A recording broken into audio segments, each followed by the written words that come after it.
യുദ്ധവും രാഷ്ട്രീയവും എന്താണെന്നറിയാത്ത, ഒരു തെറ്റും ചെയ്യാത്ത ഒരു പിഞ്ചു കുഞ്ഞിൻ്റെ ചേതനയേറ്റ ശരീരം നോക്കി വിതുമ്പുന്ന ലക്ഷക്കണക്കിന് ജനങ്ങളെയാണ് ഇന്ന് ഇറാന്റെ തലസ്ഥാനമായ ടെഹ്റാനിലെ തെരുവുകളിൽ കാണാൻ കഴിയുന്നത്. ലോകത്തിൻ്റെ കണ്ണ് നനയിച്ചുകൊണ്ട് ആ പിഞ്ചു കുഞ്ഞിൻ്റെ വിയോഗം ഇറാന്റെ മാത്രമല്ല, ലോകത്തിൻ്റെ തന്നെ വലിയൊരു നൊമ്പരമായി മാറിയിരിക്കുകയാണ്. ഒരു രാജ്യത്തിൻ്റെ പരമോന്നത നേതാവിൻ്റെ വേർപാടിനേക്കാൾ ഇന്ന് ഇറാന്റെ തെരുവുകളെ കണ്ണീരിലാഴ്ത്തുന്നത് കളിച്ചു ചിരിക്കേണ്ട പ്രായത്തിൽ ക്രൂരമായി പൊലിഞ്ഞുപോയ ഒരു കുഞ്ഞിൻ്റെ ഓർമ്മകളാണ്. അമേരിക്കൻ ഇസ്രായേൽ വ്യോമാക്രമണത്തിൽ കൊല്ലപ്പെട്ട ഇറാന്റെ മുൻ പരമോന്നത നേതാവായിട്ടുള്ള ആയത്തുള്ള അലി ഖമേനിയുടെ സംസ്കാര ചടങ്ങുകൾക്കിടയിൽ അദ്ദേഹത്തിൻ്റെ 14 മാസം മാത്രം പ്രായമുള്ള കൊച്ചുമകളുടെ കുഞ്ഞു മയ്യത്ത് പെട്ടി പൊതുദർശനത്തിന് വെച്ച സമയത്ത് അവിടെ കണ്ടുനിന്നവരുടെ നെഞ്ചു തകർന്നുപോയി. കറുത്ത വസ്ത്രങ്ങളണിഞ്ഞ് കണ്ണീരൊഴുക്കിക്കൊണ്ട് തങ്ങളുടെ പ്രിയ നേതാവിനും ആ പിഞ്ചു കുഞ്ഞിനും വിട ചൊല്ലാൻ അവിടേക്ക് ഒഴുകിയെത്തിയത് വലിയ ജനസാഗരമായിരുന്നു. ഈ ദൃശ്യങ്ങൾ ലോകത്തിന് മുന്നിൽ വലിയൊരു ചോദ്യചിഹ്നമായി അവശേഷിക്കുന്നുണ്ട്. ആ കുഞ്ഞു ചെയ്ത തെറ്റ് എന്തായിരുന്നു എന്നുള്ള ചോദ്യം. കഴിഞ്ഞ ഫെബ്രുവരി 28 അന്താരാഷ്ട്ര നിയമങ്ങളെയെല്ലാം കാറ്റിൽ പറത്തിക്കൊണ്ട് ഇസ്രായേൽ ആ ഭീരുത്വപരമായ വ്യോമാക്രമണം നടത്തിയത്. മധ്യപൂർവേഷ്യയെ ഭീതിയിലാഴ്ത്തിയ ആ ആക്രമണത്തിൽ ഇറാന്റെ പരമോന്നത നേതാവ് ആയത്തുള്ള അലി ഖമേനിക്കൊപ്പം അദ്ദേഹത്തിൻ്റെ കുടുംബത്തിലെ ഭൂരിഭാഗം പേരും കൊല്ലപ്പെട്ടു. അതിലേറ്റവും സങ്കടകരമായത് വെറും 14 മാസം മാത്രം പ്രായമുള്ള ആ പിഞ്ചു കുഞ്ഞിൻ്റെ ജീവൻ നഷ്ടപ്പെട്ടു എന്നുള്ളതാണ്. കഴിഞ്ഞ ദിവസം ടെഹ്റാനിലെ ഗ്രാൻഡ് മൊസല്ല മസ്ജിദിൽ ആയത്തുള്ള അലി ഖമേനിയുടെ ഭൗതിക ശരീരത്തിനൊപ്പം ആ പിഞ്ചു കുഞ്ഞിനെ അടക്കം ചെയ്ത ആ ഒരു പെട്ടി പൊതുദർശനത്തിനായി വെച്ച സമയത്ത് 10,000-കണക്കിന് വരുന്ന ജനങ്ങളാണ് കണ്ണീരോടെ ആദരാഞ്ജലി അർപ്പിച്ചത്. ഇറാൻ ദേശീയ പതാക പുതപ്പിച്ച ആ ചെറിയ പെട്ടി ഗ്രാൻഡ് മൊസല്ലയിലേക്ക് കൊണ്ടുവരുന്ന ആ ഹൃദയഭേദകമായ ദൃശ്യങ്ങൾ ലോകമാധ്യമങ്ങൾ പുറത്തുവിട്ടിരുന്നു. ആയത്തുള്ള അലി ഖമേനിയുടെ 14 മാസം പ്രായമുള്ള കൊച്ചുമകളെ മാത്രമല്ല ഇസ്രായേൽ ആക്രമണത്തിൽ കൊലപ്പെടുത്തിയത്. അദ്ദേഹത്തിൻ്റെ മരുമകൻ, അദ്ദേഹത്തിൻ്റെ മൂത്ത മകൾ, ഇറാൻ്റെ ഇപ്പോഴത്തെ പുതിയ പരമോന്നത നേതാവായിട്ടുള്ള ആയത്തുള്ള മുജ്തബ ഖമേനിയുടെ ഭാര്യ എന്നിവരും ആക്രമണത്തിൽ മരണപ്പെട്ടു. ഇവരുടെ എല്ലാം മയ്യത്ത് പെട്ടികൾ ആ ഗ്രാൻഡ് മൊസല്ലയിൽ ഒരുമിച്ചാണ് പൊതുദർശനത്തിനായി വെച്ചത്. മുതിർന്ന രാഷ്ട്രീയ, സൈനിക, മത നേതാക്കളും വിദേശ പ്രതിനിധികളും ആ ചടങ്ങിൽ പങ്കെടുത്തു. ഒരു പിഞ്ചു കുഞ്ഞിൻ്റെ ജീവൻ പോലും കവർന്നെടുത്ത ഇസ്രായേലിൻ്റെ ഈ ക്രൂരതയ്ക്കെതിരെ ആഗോളതലത്തിൽ വലിയ പ്രതിഷേധമാണ് ഇപ്പോൾ ഉയർന്നുകൊണ്ടിരിക്കുന്നത്. ശക്തമായ ഈ യുദ്ധത്തിനിടയിലും ആയത്തുള്ള അലി ഖമേനിയുടെ ഭൗതിക ശരീരം ഇറാൻ എവിടെയായിരുന്നു ഇത്രയും കാലം സൂക്ഷിച്ചു വെച്ചിരുന്നത് എന്നത് ലോകത്തിന് മുന്നിൽ ഇപ്പോഴും ഉത്തരം കിട്ടാത്തൊരു ചോദ്യമായി അവശേഷിക്കുകയാണ്.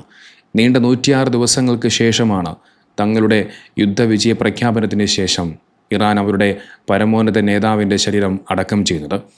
ഇറാൻ, അമേരിക്ക, ഇസ്രായേൽ യുദ്ധത്തിൻ്റെ പ്രാരംഭഘട്ടത്തിൽ തന്നെ ഖമേനിയെ വധിച്ച് ലോകത്തിന് മുന്നിൽ വിജയക്കൊടി പാറിച്ചെന്ന് പറഞ്ഞ് വിജയം ആഘോഷിച്ച അമേരിക്കയ്ക്കും ഇസ്രായേലിനും പിന്നീട് സംഭവിച്ചത് വലിയ തിരിച്ചടികളാണ് എന്നുള്ളത് നാം എല്ലാവരും നിരന്തരമായി വാർത്താമാധ്യമങ്ങളിലൂടെ കണ്ടു. ഇറാൻ്റെ ശക്തമായ ആക്രമണത്തിൽ പിടിച്ചു നിൽക്കാനാവാതെ എല്ലാം നഷ്ടപ്പെട്ട് അവർക്ക് പിന്തിരിഞ്ഞ് ഓടേണ്ടി വന്നു എന്നതാണ് നമുക്കെല്ലാവർക്കും കാണാൻ കഴിഞ്ഞത്. മിഡിൽ ഈസ്റ്റിൽ അമേരിക്കയുടെ എല്ലാ സൈനിക താവളങ്ങളെയും അവരുടെ സാന്നിധ്യങ്ങളെയും എല്ലാം ഒന്നൊന്നായി ഇറാന്റെ ആക്രമണത്തിൽ തകർന്നടിഞ്ഞു. ലോകത്തിലെ ഏറ്റവും ശക്തമെന്ന് വിശേഷിപ്പിക്കപ്പെടുന്ന അമേരിക്കൻ കപ്പൽ പടയെ പോലും ഇറാൻ ആക്രമിച്ചു തകർത്തു. ഒടുവിൽ അമേരിക്കയ്ക്ക് എങ്ങനെയെങ്കിലും യുദ്ധത്തിൽ നിന്ന് പിന്മാറിയാൽ മതി, രക്ഷപ്പെട്ട് കിട്ടിയാൽ മതി എന്ന അവസ്ഥയിലേക്കായി കാര്യങ്ങൾ. ഇറാൻ തകർന്നാൽ തങ്ങളുടെ വിശാല ഇസ്രായേൽ രാജ്യം പടുത്തുയർത്തുമെന്ന ആ ഒരു വ്യാമോഹത്തിൽ ലോക പോലീസിനെയും കൂട്ടുപിടിച്ചുകൊണ്ട് 3 മാസത്തിലധികമായി ആക്രമണം നടത്തിയിട്ടും പോരാടി നിന്ന ഒരു ജനതയാണ് ഇറാൻ ജനത. ലോകം കണ്ട 2 വൻ ശക്തികളെ പരാജയപ്പെടുത്തി ഇറാൻ ഭരണകൂടവും അവിടുത്തെ ജനതയും ഒറ്റക്കെട്ടാണെന്നും ലോകത്തൊരു ശക്തിക്കും തങ്ങളെ കീഴ്പ്പെടുത്താനാവില്ല എന്നും പ്രഖ്യാപിച്ചുകൊണ്ടാണ് ഇറാൻ ഇപ്പോൾ ഈ ചടങ്ങുകൾ നടത്തുന്നത്. പശ്ചിമേഷ്യൻ യുദ്ധത്തെ തുടർന്ന് മാസങ്ങളോളം വൈകിയ ഔദ്യോഗിക സംസ്കാര ചടങ്ങുകൾ ജൂലൈ ആദ്യവാരത്തോടുകൂടിയാണ് ആരംഭിച്ചത്. ഇറാന്റെ പുതിയ president Masoud Pezeshkian, parliament speaker Mohammad Bagher Ghalibaf, വിദേശകാര്യമന്ത്രി അബ്ബാസ് അരാഗ്ചി എന്നിവരുൾപ്പെടെയുള്ള ഉന്നത ഇറാനിയൻ നേതാക്കൾ ചടങ്ങുകൾക്ക് നേതൃത്വം നൽകി. ഇറാനും അമേരിക്കയും തമ്മിൽ നിലവിലുള്ള താൽക്കാലിക വെടിനിർത്തൽ കരാറിൻ്റെ ആ ഒരു പശ്ചാത്തലത്തിലാണ് അതീവ സുരക്ഷയോടുകൂടി ഈ ചടങ്ങുകൾ ഇപ്പോൾ നടന്നുകൊണ്ടിരിക്കുന്നത്. പ്രധാന ചടങ്ങിൽ 100ഓളം രാജ്യങ്ങളിൽ നിന്നുള്ള നയതന്ത്ര പ്രതിനിധികളും അതോടൊപ്പം ദശലക്ഷക്കണക്കിന് വരുന്ന ജനങ്ങളുമാണ് പങ്കെടുത്തത്. ഇന്ത്യയടക്കം 100 കണക്കിന് വരുന്ന രാജ്യങ്ങളിൽ നിന്നുള്ള പ്രതിനിധികൾ അന്ത്യോപചാരം അർപ്പിക്കാൻ ടെഹ്റാനിലേക്ക് എത്തിയിട്ടുണ്ട്. ടെഹ്റാൻ നഗരത്തിൻ്റെ ചരിത്രത്തിലെ ഏറ്റവും വലിയ ജനക്കൂട്ടത്തിനാണ് ഇപ്പോൾ ഇറാൻ സാക്ഷ്യം വഹിക്കുന്നത്.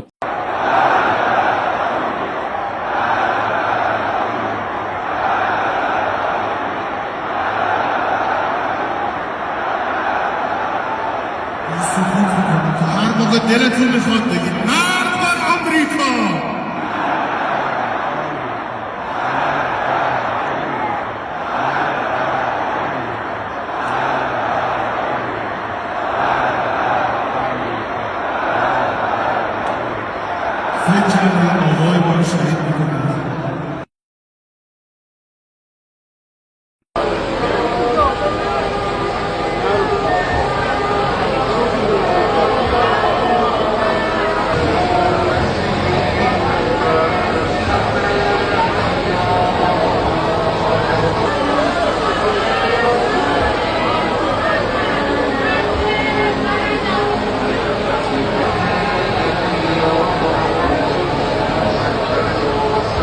വരും ദിവസങ്ങളിൽ നടക്കുന്ന വിലാപയാത്രകളിലും ചടങ്ങുകളിലുമായി രാജ്യത്തിനകത്തുനിന്നും പുറത്തുനിന്നുമായി ഏകദേശം 2 കോടിയിലധികം ആളുകൾ പങ്കെടുക്കുമെന്നുള്ളതാണ് ഇറാന്റെ ഔദ്യോഗിക വൃത്തങ്ങൾ കണക്കാക്കുന്നത്. ഇത് ലോകം കണ്ട ഏറ്റവും വലിയ വിലാപയാത്രകളിൽ ഒന്നായി മാറുമെന്നുള്ള കാര്യത്തിൽ ഒരു സംശയം വേണ്ട. ഇറാന്റെ ത്രിവർണ്ണ പതാക പുതപ്പിച്ച ആയത്തുള്ള അലി ഖമേനിയുടെ ഭൗതിക ശരീരം പ്രധാന ചടങ്ങുകളുടെ വേദിയായ ഗ്രാൻഡ് മൊസലിൽ നിന്നും വിലാപയാത്രയായി മറ്റു നഗരങ്ങളിലേക്ക് കൊണ്ടുപോകും. ജൂലൈ 4 മുതൽ 9 വരെ നീണ്ടു നിൽക്കുന്ന വലിയ ഒരു ചടങ്ങുകളാണ് ഇതിൻ്റെ ഭാഗമായി ആസൂത്രണം ചെയ്തിരിക്കുന്നത്. ടെഹ്റാനിലെ ചടങ്ങുകൾക്ക് ശേഷം ആയത്തുള്ള അലി ഖമേനിയുടെ ഭൗതിക ശരീരം ഷിയ പുണ്യ നഗരങ്ങളായ ഖോം, മഷഹദ് എന്നിവിടങ്ങളിലേക്കും അതോടൊപ്പം അയൽ രാജ്യങ്ങളായ ഇറാഖിലെ ബാഗ്ദാദ്, നജാഫ്, കർബല എന്നിവിടങ്ങളിലും വിലാപയാത്രയായി കൊണ്ടുപോകുമെന്നുള്ള റിപ്പോർട്ടുകൾ പുറത്തു വരുന്നുണ്ട്. അതിനുശേഷമായിരിക്കും അദ്ദേഹത്തിൻ്റെ മയ്യത്ത് കബറടക്കം ചെയ്യുക. ഈ വിലാപയാത്രകൾ വെറുമൊരു യാത്രയല്ല, മറിച്ച് ശക്തമായ പ്രതികാരത്തിൻ്റെ ആഹ്വാനം കൂടിയാണ്. ആയത്തുള്ള അലി ഖമേനിയുടെ മരണത്തിന് കടുത്ത പ്രതികാരം വീട്ടാൻ ഇറാൻ്റെ ചീഫ് നെഗോഷിയേറ്റർ ജനങ്ങളോട് ആഹ്വാനം ചെയ്തിട്ടുണ്ട്. താൽക്കാലിക വെടിനിർത്തൽ നിലവിലുണ്ടെങ്കിൽ പോലും പശ്ചിമേഷ്യയിലെ ചാരക്കൂമ്പാരത്തിന് താഴെ ഇനിയും യുദ്ധത്തിൻ്റെ കനലുകൾ എരിയുന്നുണ്ടെന്നുള്ളതാണ് ഈ വാക്കുകൾ നമ്മോട് സൂചിപ്പിക്കുന്നത്. ഈ വരുന്ന ജൂലൈ 9, അതായത് വ്യാഴാഴ്ച ദിവസം മഷഹദിലെ പ്രശസ്തമായ ഇമാം റസ തീർത്ഥാടന കേന്ദ്രത്തിൽ വെച്ചായിരിക്കും ആയത്തുള്ള അലി ഖമേനിയുടെയും ആ 14 മാസം മാത്രം പ്രായമുള്ള ആ പിഞ്ചുകുഞ്ഞിൻ്റെയും ആ ഒരു മയ്യത്തുകൾ അടക്കം ചെയ്യുക. കോടിക്കണക്കിന് ജനങ്ങളുടെ ആദരവുകളും പ്രാർത്ഥനകളും ഏറ്റുവാങ്ങി ലോകത്തിന് മുന്നിൽ തങ്ങൾ അജീയരാണെന്ന് പ്രഖ്യാപിച്ചുകൊണ്ട് ഇറാൻ ജനത ആ പരമോന്നത നേതാവിനെ വിട നൽകുമ്പോഴും ലോകത്തിൻ്റെ മനസ്സ് വിങ്ങുന്നത് ആ 14 മാസം പ്രായമുള്ള കുഞ്ഞിനെയോർത്താണ്. യുദ്ധകൊതിമൂത്ത ഭരണാധികാരികളും സാമ്രാജ്യത്വ ശക്തികളും നടത്തുന്ന ഈ പോരാട്ടത്തിൽ എന്നും ഇരയായി മാറേണ്ടി വരുന്നത് ഇത്തരം നിരപരാധികളായ പിഞ്ചു കുഞ്ഞുങ്ങളാണ്. സഹറ മുഹമ്മദി എന്ന കുഞ്ഞു ജീവന് മുന്നിൽ പ്രണാമം അർപ്പിച്ചുകൊണ്ട് ലോകം വീണ്ടും ആ ചോദ്യം ആവർത്തിക്കുന്നു: ആ കുഞ്ഞു ചെയ്ത തെറ്റ് എന്തായിരുന്നു? അല്ലെങ്കിലും ഒരു തെറ്റും ചെയ്യാത്ത, ഒരു മുട്ടുസൂചി കൊണ്ടുപോലും ആരെയും ഉപദ്രവിക്കാത്ത പിഞ്ചു കുഞ്ഞുങ്ങളെ കൊലപ്പെടുത്തുക എന്നുള്ളത് അമേരിക്കയ്ക്കും ഇസ്രായേലിനും പണ്ടേ ഉള്ള ശീലമാണ്. ഇറാനിലെ ഒരു സ്കൂളിൽ ഇവന്മാർ നടത്തിയ ആക്രമണത്തിൽ കൊല്ലപ്പെട്ടത് നിരവധി പിഞ്ചു കുട്ടികളായിരുന്നു.